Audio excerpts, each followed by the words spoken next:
After that fiasco, let's get into something a little bit better. Cujo, directed by Lewis Teague. Between the two somewhat mundane lives of two families, the Trentons and the Cambers' dog gets bit by a bat and slowly becomes rabid. Donna and Tad Trenton eventually try to get their car fixed at the Cambers' home, where they come face to face with the rabid dog and try to find any way to escape the beast with their lives. This was a pretty decent flick. Nothing spectacular, but a serviceable horror movie. From what I've read, in terms of the main storyline, it follows the book rather closely, with the exception of the ending, which was intentional by King. Some subplots were removed, though, as well as references to another King work, The Dead Zone, which will be our next film.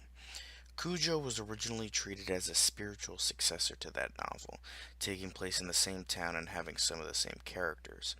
In fact, in the novel, serial killer Frank Dodd is mentioned, who died in the Dead Zone, and in Cujo it was hinted at that not only was he the monster in Tad's closet that Tad was afraid of, but he is the one that actually possessed Cujo, rather than it being rabies.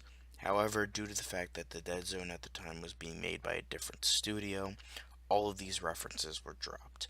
Moving on to the actual movie, though, the first half of the film is pretty slow moving and it feels very pointless. While this isn't necessarily the case as it sets up the main characters and shows Cujo becoming more and more rabid, it feels that at the very least, some footage could have been cut, while the ending should have been expanded upon more.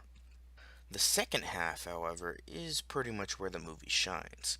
The attacks from Cujo are actually pretty disturbing purely for the fact that Tad's screams accentuate the horror of the attacks.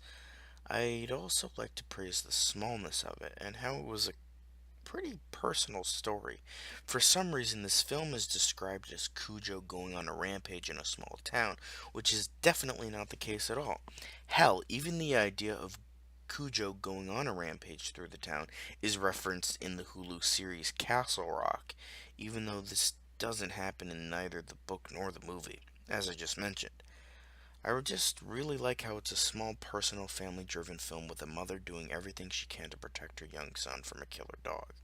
Speaking of which, all the performances are very good, especially from Dee Wallace.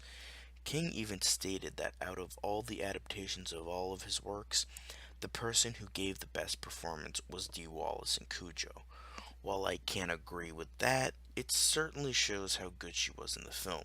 From body language to the length she goes to protect Tad was very well done. Cujo was also kind of a threat to be bargained with in terms of the situation, and they do try their hardest to make him as threatening as possible with the blood and mud covering his face to the pus and drool coming out of his eyes and mouth. He's actually pretty intelligent too, making him a more ferocious killer. I will say though, it's really not a perfect film. The first half bogs the film down quite a bit, as well as the lack of a proper epilogue, unlike the book, and some repetitive nature in terms of the attacks on the car. It's certainly an interesting little horror flick that's worthy of watching at least once. Apparently, there has been a remake in the works for a couple of years called Cujo Canine Unit Joint Operations, implying that the thing that makes Cujo go rabid is something more militaristic. Despite having a director slash writer and star being picked for the film, there have been no updates since mid 2015. Maybe that's just for the best.